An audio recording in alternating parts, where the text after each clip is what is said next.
Hello, everyone. My name is Joseph Kelly. I am the Community Relations Program host at the Rochester Hills Public Library. I'd like to welcome you to this evening's program, An Evening with Joe and Rose Kennedy. Joe and Rose Kennedy. Before we get started, we'd like to thank the Friends of the Rochester Hills Public Library for supporting our programs through their many fundraising efforts. We greatly appreciate their support. And for more information about the Friends of RHPL and how to join, please visit rhpl.org.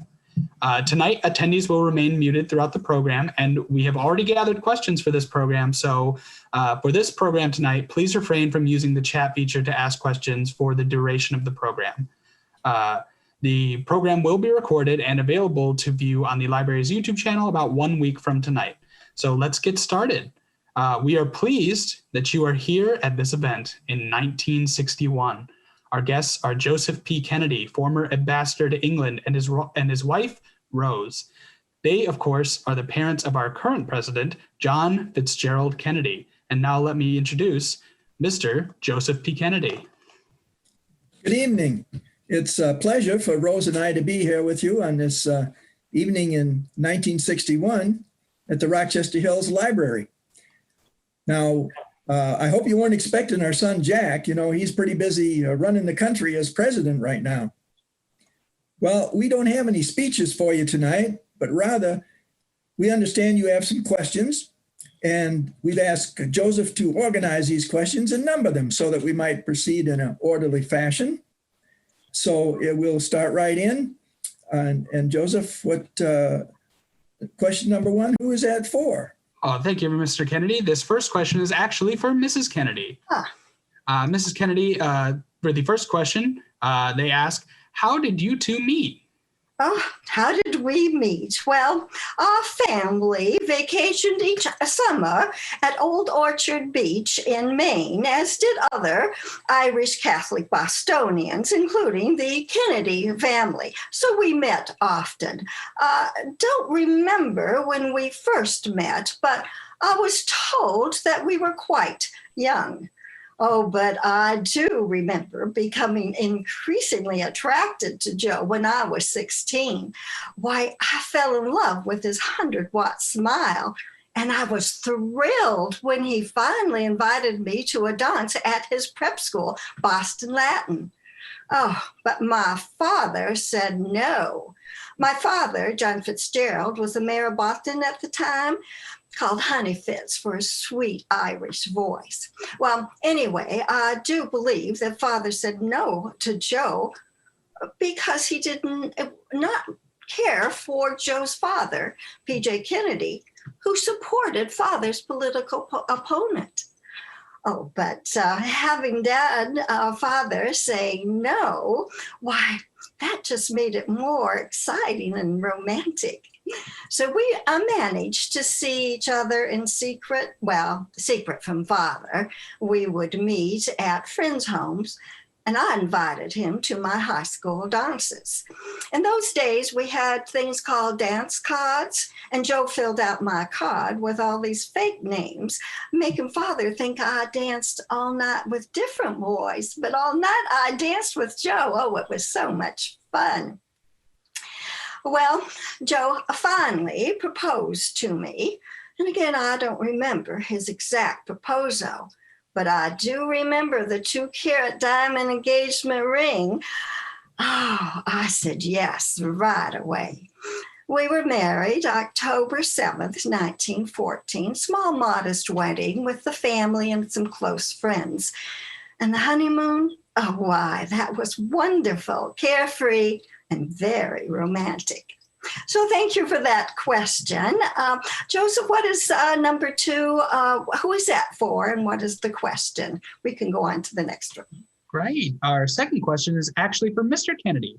When did you two start a family?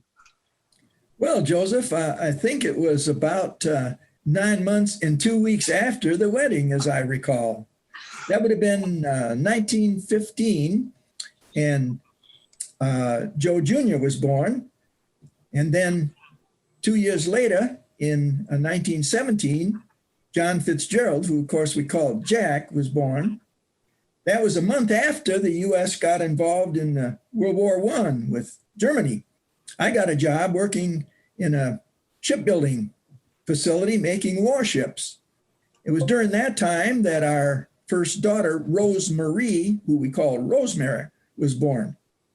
Well, after the war ended in 1918, I couldn't see much purpose in being in a company that made warships, so I went into the brokerage business and sold some real estate on the side. So, Joseph, that's how we got started with our family. That's very sweet. Would we like to ask the next question now? Yes. Well, fantastic. I believe this next one's for Mrs. Kennedy. Mr. Kennedy actually just told us about your first three children, but we know you have a few other children. When were the rest of them born? Oh, you want to know about our other children? How nice of you. Let's see. In 1920, our second daughter, Kathleen, was born. Now, Joe and the children called her Kick. 1921, daughter Eunice was born. Oh, and if anyone is counting, yes, that is 5 children in 6 years. In 1924, our daughter Patricia was born, and Robert in 1925. 3 years later, daughter Jean was born, and 4 years after that, our last child, son Edward, was born. We call him Teddy. Now, when Teddy was born, Joe was in Palm Beach. Oh, and I think he must have felt a little sorry for me. So he arranged to have meals from the Ritz Hotel delivered to me by taxi cab to the hospital. Now, wasn't that nice of him?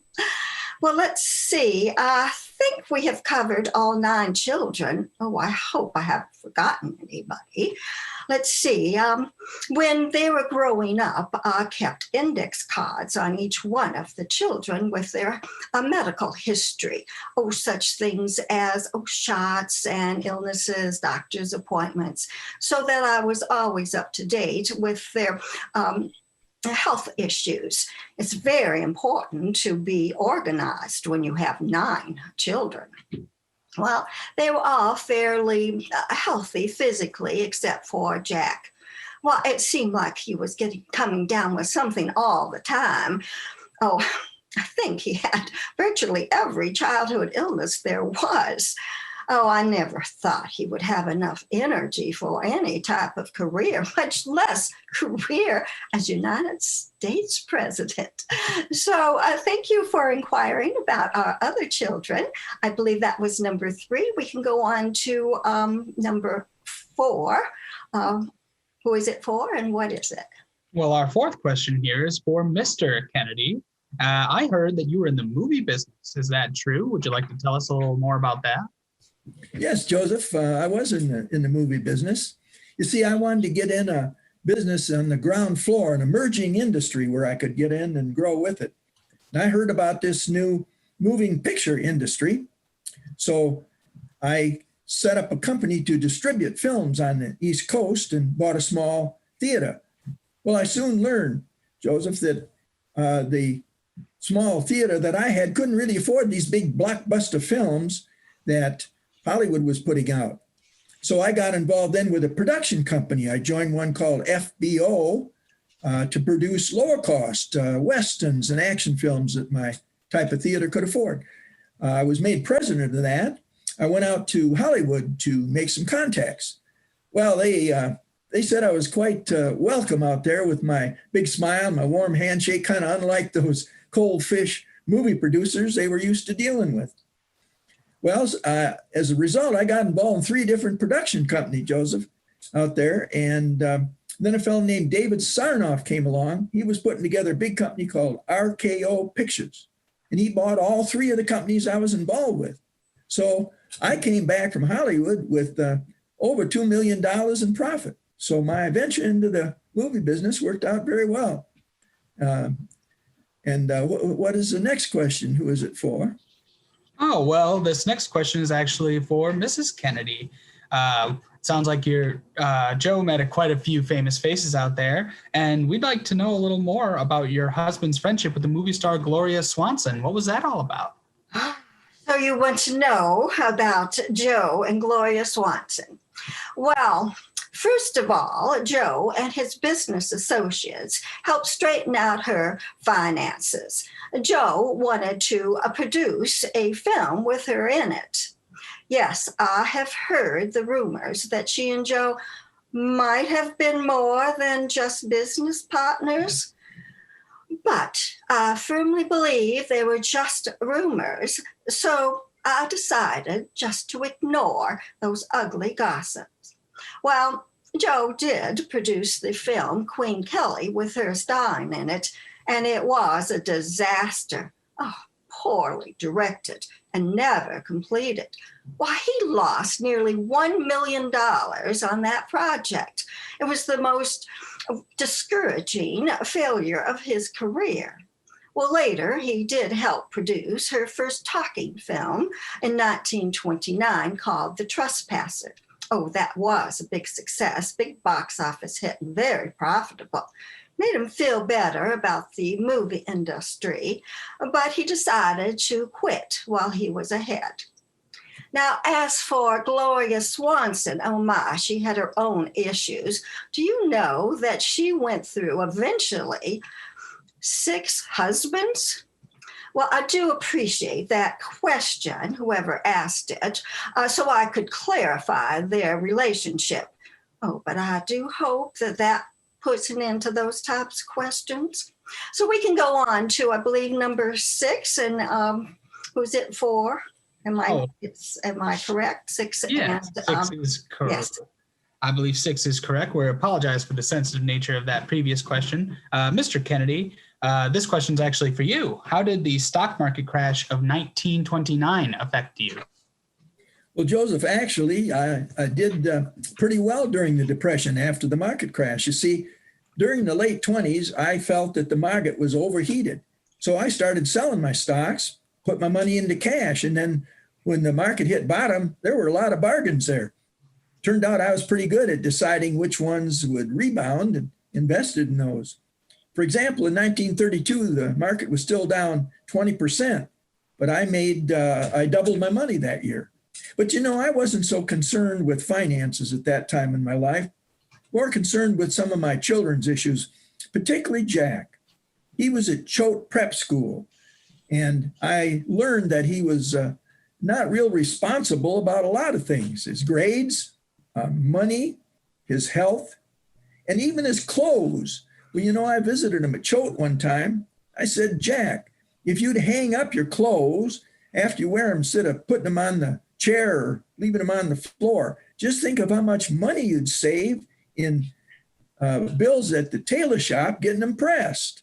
You see, even though money was never an issue for our children, Rose and I always tried to teach them to be frugal and not waste money. So that's how the market treated me. And what is the next question? Well, our next question is from Mrs. Kennedy. Your husband just told us a little bit about students' educational lives, but we're hoping your children's educational lives, but we're hoping, Rose, that you could tell us a little more about your children's education. Let's see. We'll start with Joe Jr. He enrolled for a year in the London School of Economics.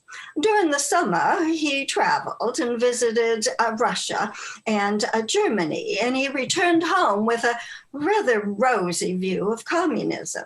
Of course, he tried to enlighten his father on this communistic view until one night, Joe exploded at dinner, put down his knife and fork, and told Junior, when you sell your car and you sell your horse and you sell your boat, then you may talk to me about communism, but I don't want to hear another word about it in this house until then. And that did put a stop to those types of questions. Oh, and then there is Jack. While still in elementary school, he once remarked, if you study too hard, you're likely to go crazy. He was still not applying himself at Choate Prep School, as Joe mentioned.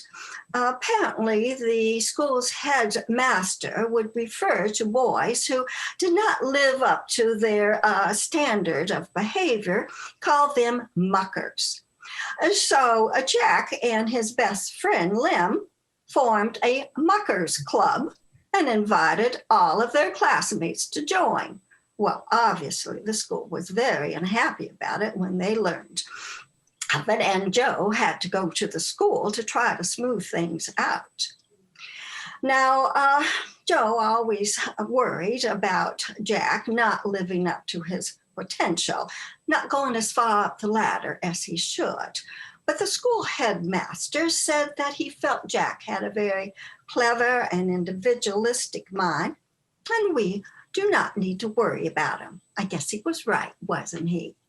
How many of you have worried about one of your children only to discover they find success in their own way?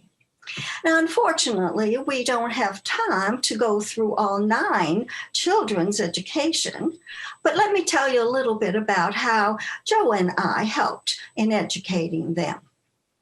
When Joe was out of town or not available, I would have the younger children, 6 and under, eat dinner an hour early, and I would discuss with them very simple topics. I would also post on our bulletin board for the older children some issues that they were required or expected to discuss at their dinner time. Now, when the whole family was together, at home or in a sport or on vacation, we would have dinner all together in one large table and discuss topics presented by their father, such as world affairs, economy, politics. All of the older children were expected to participate, and the younger children were expected to listen. They could make comments if they wanted to, but it was such a fun atmosphere with the whole family together, and it was sort of like a quiz show atmosphere. So that was quite fun. So I hope that gives you a little bit of information about our children's education. I believe that was number 7, so we can go on to number 8. Excellent. Thank you, Mrs. Kennedy. This next question is for Mr. Kennedy. We know your son is the president, but you yourself are no stranger to the political world. How did you become part of the Roosevelt administration? Well, Joseph, I think it was around 1932, FDR was concerned about fraud and misrepresentation in the stock market industry. The market had not rebounded after the crash. So he set up what he called the Securities and Exchange Commission, the SEC. He asked me to head it up, said with my banking and investment background, I would be, in my leadership ability, I would be a good person to head it. So I accepted it. We hired nothing but the best young lawyers. You might have recognized a couple of names, William O. Douglas and Abe Fortas. They later became justices of the Supreme Court. Well, we put together some new rules and practices and policies, and I went on a radio show, a radio talk, and I told the nation that we would wage war unmercifully on anyone who violated our rules, but we would not interfere in any way with those who sold stocks and securities legally and within the bounds of our procedures and rules. Well, that gave people confidence in the stock market. They started reinvesting and the economy was on its way. Well, there was a cover article in Time magazine that said that the SEC was the best managed of all of FDR's New Deal agencies. And I was very proud of that, Joseph. So that's the end of that question. What's the next question? Well, our next question is actually going to be for Mrs. Kennedy. Your sons, Joe Jr. and Jack, both enlisted in the service. That must have been a harrowing experience as a mother. Can you tell us about that? Yes, I will. First of all, Jack enlisted in the Navy and was commissioned officer in intelligence. But he wanted sea duty, and he volunteered and ended up in a PT boat. Now, as you may know, his boat was rammed by a Jap destroyer and he almost died. He received both the the Marine award for a medal for his saving several life of our soldiers or other things. But he also sustained very serious back injuries that necessitated eventually 2 surgeries. But he has a really good humor about it all. Why, once when he asked how he became a war hero, he said it was easy. They cut my PT boat in half. And so you see how a good humor he has about his backaches that are still plaguing him to this day. Well, Joe Jr. enlisted in the Naval Air Corps and volunteered for a secret and very dangerous mission. He would pilot a B-24 Liberty bomber that was made right here in Michigan at Willow Run, I believe. And the bomber was stripped down and loaded with ammunition and explosives. He would fly over the English countryside and bail out after he turned over his controls of the airplane remotely to the pilots in the 2 B-17s accompanied him. Now they in turn would remotely guide his plane across the English Channel and crash it into a predetermined target site. Well, after Joe Jr. Confirmed that his plane was actually flying remotely, but before he and his co-pilot could exit the plane, it exploded. They were both declared missing in action, but no bodies were ever found. It was devastating news to both of us, but especially for Joe. He had such high hopes for Joe Jr.'s future. Now, my stronger religious faith helped me cope better with his tragedy than Joe. So sadly, those are the stories of our 2 eldest sons in service. So I believe that was number 9, and you can go on to number 10. Yes, indeed. Our condolences, of course. Thank you. Mrs. Kennedy. This next question will actually be for Mr. Kennedy. How was your experience serving as an U.S. ambassador to England? Well, Joseph, those were good times for the whole family. I really enjoyed the British. I enjoyed playing golf. And of course, golf was invented over there. And being Irish, I really enjoyed the British people. Well, it gave me an opportunity, too, to set up a practical education program for my oldest sons, Joe Jr. and Jack. I would make appointments for them at the embassies throughout Europe. They would visit the embassies, meet the ambassador, and also meet world leaders. And Jack is still using some of those lessons he's learned in his role as president today. But what was going on at that time then was difficult because Germany and England were at war. We were not in their war, of course, and we didn't want to get into war.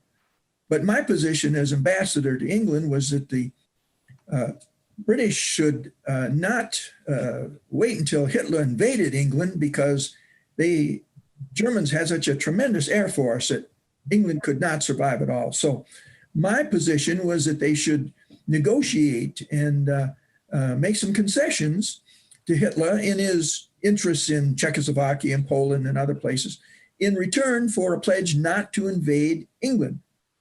Well, Winston Churchill disagreed with that. He didn't trust Hitler. He said he didn't care what Hitler promised. Hitler would probably invade England anyway, and he was more confident that England could withstand an invasion. It turned out that Franklin Roosevelt sided with Winston Churchill. So I was odd man out. I did ask FDR, I had said, how am I doing? And he said, "Oh, you're doing fine, Joe." Well, I learned later that he wasn't happy with my position and he would have brought me back earlier, but he was afraid he might lose the Irish American vote in the next election. And also, he understood that I had some perhaps aspirations to run for president. And if he brought me back, I might run against him. So he left me over there.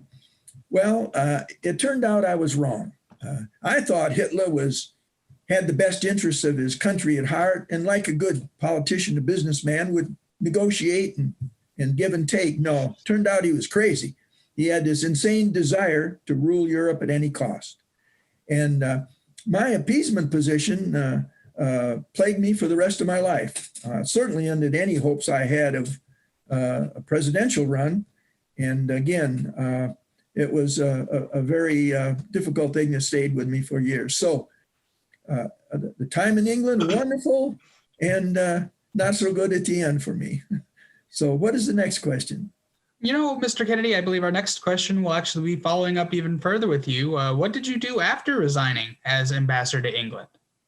Well, Joseph, I started doing real estate in New York, and I also bought the Merchandise Mart in Chicago, which was the largest building in the world at the time. And Eunice's husband, Sergeant Shriver, he ran that for us. But what I really started doing was spending more time as Jack got involved in politics. Jack graduated from Harvard, spent some time as a journalist in California. He said one day, Dad, he said, I don't want to write about history. I'd rather be involved in helping make history.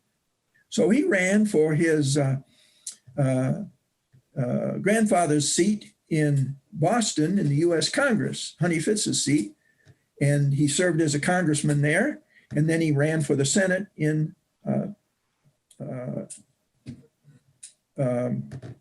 Boston area, and some in Massachusetts, senator from Massachusetts. Well, everyone said that they made stories about how much money I spent on his senatorial campaign. And well, I did spend a lot, campaigns cost a lot of money and I had a lot of money. But it didn't set well with some people. For instance, in, I think it was 1958, there was a dinner in Washington.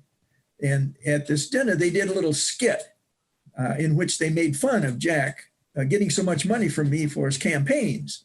Well, then he got a chance for a rebuttal. And again, using his tremendous sense of humor, he pulled out a document that he said was a telegram from me and read it. It went something like this. It says, "Dear Jack, don't spend a penny more than necessary to win. I refuse to pay for a landslide." So that's how Jack handled his criticisms. He actually in his campaigns, Rose was a very instrumental in his campaigns. She set up what she called Coffee with the Kennedys. And she would have women in the afternoon to meet her war hero son, John Fitzgerald Kennedy.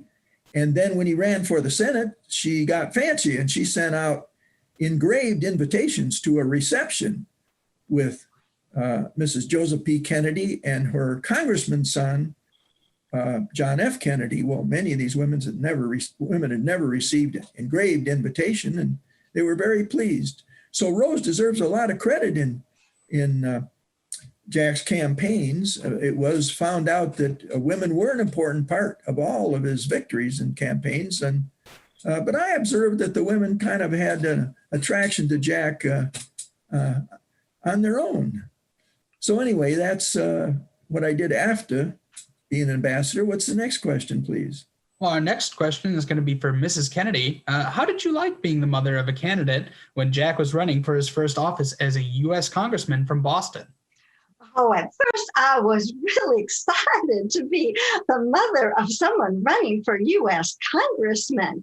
When I was in Boston one day riding in a cab, and I asked the cabbie, for whom did he think he might vote in this upcoming election?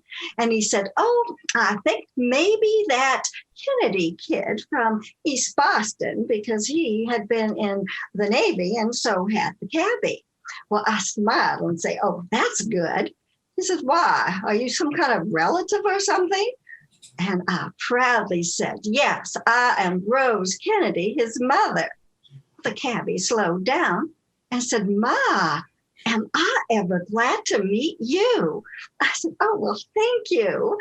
He said, Jack rode in my cab 2 days ago, and he still owes me $1.38. Well, I paid the cabbie for Jack, but I learned my lesson, Joseph. I never again told a cabbie who I was. So that's my experience, and that was number 12. So we can go on to number 13 now. Thank you, Joseph. You are welcome. Thank you for answering the question. This next question shall be for Mr. Kennedy. What was the toughest part of Jack's presidential campaign? Well, Joseph, there were actually 3 major issues. One, of course, was his religion. There had never been a Catholic president elected, and most people believed that there never would be, including the leaders of the Catholic Church. They were so sure Jack would be defeated, they would not support him openly. I never quite forgave the leaders of the Catholic Church for that. Well, the second issue was his health. He's had a lot of health problems and back problems and so forth, as we all know, but his strenuous campaigning demonstrated he certainly was fit enough to serve as president. The third issue was his age. At 43, he would be the youngest president ever elected, and his supposed lack of experience. But Joseph, I'll tell you, his wonderful performances against his opponent, Vice President Richard Nixon, in the televised debates demonstrated that his age was no liability and his experience, in fact, in some cases, they were both assets. So it was an interesting campaign. I remember one time somebody actually questioned the number of people reported at one of his outdoor rallies. Can you imagine people getting all excited about how many people showed up at a political event? At any rate, someone said that they didn't think there were 35,000, and Jack, again, with his usual sense of humor, he said, well, Pierre Salinger, my press secretary, he does the counting, and the way he does it is he counts the nuns and then multiplies by 100. So he said, evidently, there were 350 nuns there that day. So that's the way Jack diffused things. Well, as you know, he did win the election. It was very close in the popular vote, less than 0.2% of the popular vote. But in the Electoral College, much better, some 300 to Mr. Nixon, some 200. Now, we're very proud of Jack, first Catholic president, youngest president ever elected. His inaugural speech, in which he said, do not ask what your country can do for you, rather ask what you can do for your country, has inspired people for years. Also, his pledge to put a man on the moon in 10 years, his starting the Peace Corps, and his groundwork in civil rights have made us very proud of him. We're also very proud of Bobby. Bobby was his campaign manager and did a wonderful job in managing the campaign. I wanted him to appoint Bobby as Attorney General, and neither one of them liked the idea. They said everyone's going to holler nepotism, and so they didn't want to do it. But I said, Jack, with all that's going on in this country, you need an Attorney General that you can trust completely, and that would be Bobby. Well, finally, they relented, but not with a lot of enthusiasm. I heard that one of his friends learned that he was going to appoint Bobby, and this was before he was inaugurated. And so his friend said, when are you going to announce that you're going to appoint Bobby as Attorney General? He said, well, I'm going to step outside of my townhouse in Washington one night about 2:00 in the morning. I'm going to look up and down the street both ways, make sure no one's there, and then I'm going to whisper, it's Bobby. So you can see there wasn't a lot of enthusiasm. Well, after he was nominated or inaugurated and appointed Bobby, there was still criticism. Somebody at a meeting said, you know, Bobby's got a law degree, but as Attorney General, he's never practiced law. And again, Jack said, well, that's true. That's important, that it's important for someone to have experience when they practice law. So I think this attorney general position will give Bobby the good experience he needs to practice law. So that's the way he got out of that. Well, you know, when Jack completes his second term, which we're very confident of, we think that Bobby might be a possible candidate to succeed him. And then there's Teddy. He's 28 now, and he has some political savvy. He's thinking of running for the Senate in Massachusetts next year. So, Joseph, you know, Rose and I have always urged our children to contribute to the public good in any way they can, and they're certainly doing it big time. So then what is the next question? Well, our next question is going to be for Mrs. Kennedy, and we'd like you to tell us about your reaction to being the mother of the President of the United States. Oh, well, obviously, I'm so proud to be the mother of a president of the United States. Well, do you know that I campaigned in 4 of the 7 primaries, and he won every single one of those. And then I gave, after his nomination, I gave 46 speeches in 14 states at the age of 70. Oh, people seem to enjoy me telling them all about the stories of the family. Joseph, I would like to add a little personal note. At the presidential inaugural ball, I wore the same dress that I did in 1938 at my presentation to the King and Queen of England at Buckingham Palace. That was when Joe was ambassador. Well, even the press remarked that my figure had not shifted 1 inch in all those years. Now, don't you think it's remarkable that at my age and after 9 children, I can still fit into a size 8? Well, people also remarked about my pillbox hats, reminding them of Jackie. Oh, it was the rage in Paris when I was visiting one year, and I bought some of those, and I gave one to Jackie.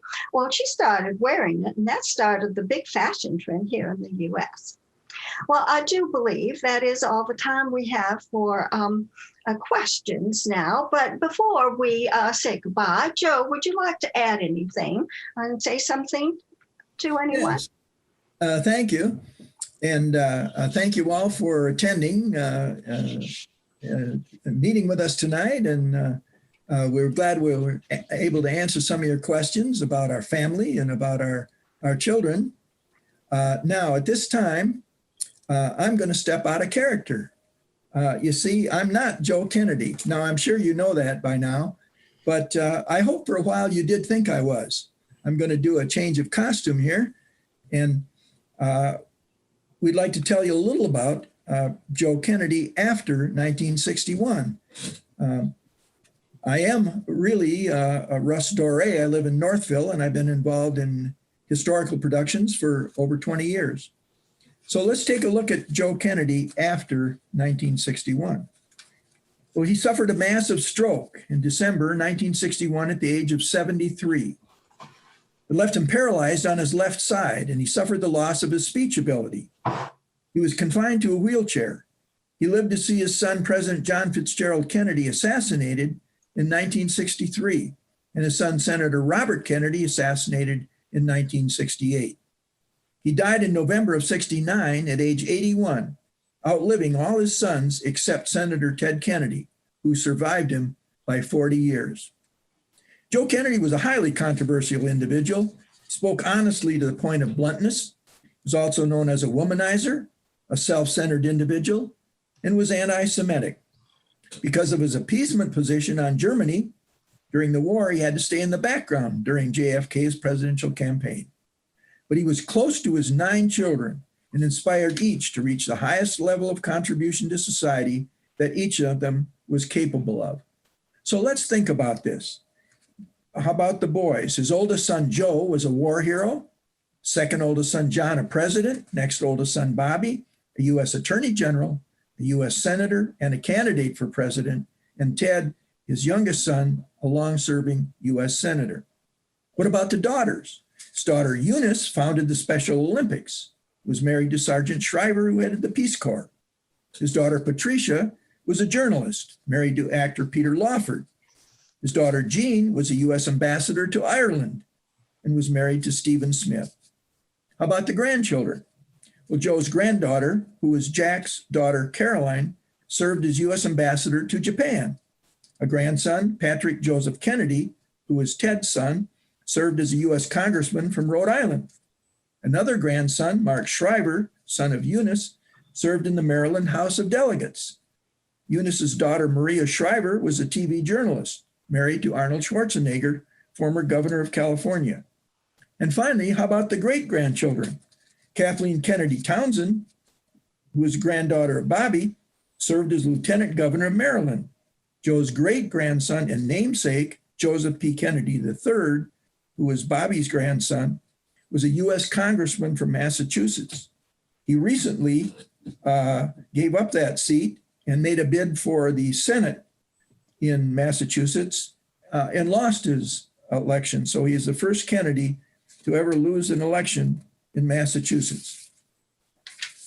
But there's never been another single family in the history of the United States that had such a broad record of public service to our country. After Joseph Kennedy's death, Jackie Kennedy stated, "He's the reason we exist at all. Without him, without his vision, his dream, his desires for his children, none of us would be who we are. We would have all done something with our lives, obviously, but not this."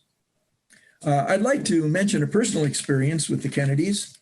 I was skiing at Sun Valley, Idaho. It was after JFK was killed, and Jackie was there with her kids and Bobby there with his family. I stood in line for a hamburger one day, a couple people behind Jackie at lunch. Then in the evening, I went over to the lodge to make reservations for dinner. And there was a sign there that said, "Coats and ties and long dresses required." This was an old type lodge. And I said, well, my wife and I had ski clothes. We don't have any clothes like that. Where can we eat? And they said, well, the Ram's Head Pub. So I went over there, made a reservation. On the way back, I'm walking along. I remember my head was down, keep the snow off my glasses. It was snowing a little. A person coming toward me, one pant leg tucked in and one out. Just remember that.